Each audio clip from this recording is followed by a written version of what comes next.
आजको संसारमा सबैलाई सफल बन्नु छ, धनी बन्नु छ, प्रसिद्ध बन्नु छ, अरूले चिनुन् भन्ने चाहना छ। तर सोच्नुस्, धेरै पैसा कमाएर ठुला ठुला भवन बनाएर के साँच्चीकै शान्ति मिल्छ?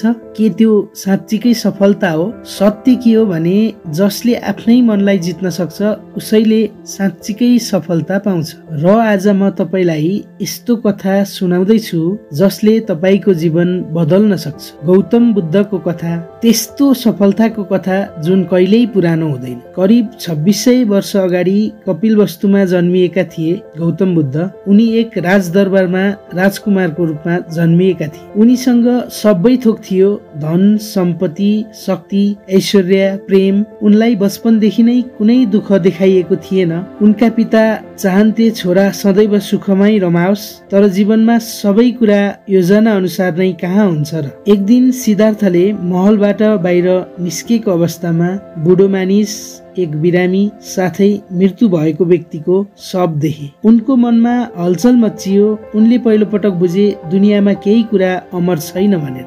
धन, शक्ति, रोग र मृत्युको अगाडि केही पनि होइन। त्यसै रात उनले निर्णय गरे जीवनको साँचो अर्थ खोज्नुपर्छ र उनले त्यसै रात पत्नी, छोरा, महल सबै छोडेर एक्लै यात्रा सुरु गरे, जुन यात्रा असली सफलता प्राप्त गर्नको लागि थियो। 6 वर्षसम्म जंगलमा घाम, पानी, भोक, तिर्खा सहेर कठोर तपस्या गरे। शरीर कमजोर भयो तर मन भने बलियो हुँदै गयो। उनले बुझे साँच्चीकै सफलता बाहिरी सुखमा होइन, मनभित्रको शान्तिमा छ। अति धेरै संघर्षपछि उनले आत्मज्ञान प्राप्त गरे र गौतम बुद्ध बने। बुद्धले संसारलाई नै सिकाए आफ्नो क्रोध, लोभ र मोहलाई जित्नुपर्छ अनि अवश्य सफल भइन्छ। उनी राजा बन्न सक्थे तर उनले लाखौं मानिसको मार्गदर्शक बन्ने निर्णय गरे। आजसम्म उनको नाम संसारभर छ किनभने उनले आफ्नो अमूल्य सन्देश सम्पूर्णमा फैलाएका छन्। त्यसैले अरूलाई जित्नु भन्दा 1000 गुणा ठूलो सफलता आफ्नै मनलाई जित्नु हो। आज हामी सबै सफल बन्न चाहन्छौं, तर साँच्चीकै सफल बन्न चाहनुहुन्छ भने सर्वप्रथम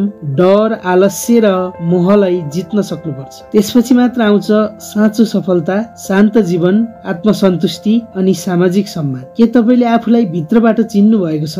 के तपाई आफ्नो मनलाई जित्न सक्नुहुन्छ? आफैले आफैलाई प्रश्न गर्नुस्, सफलताको लागि अघि बढ्नुस्।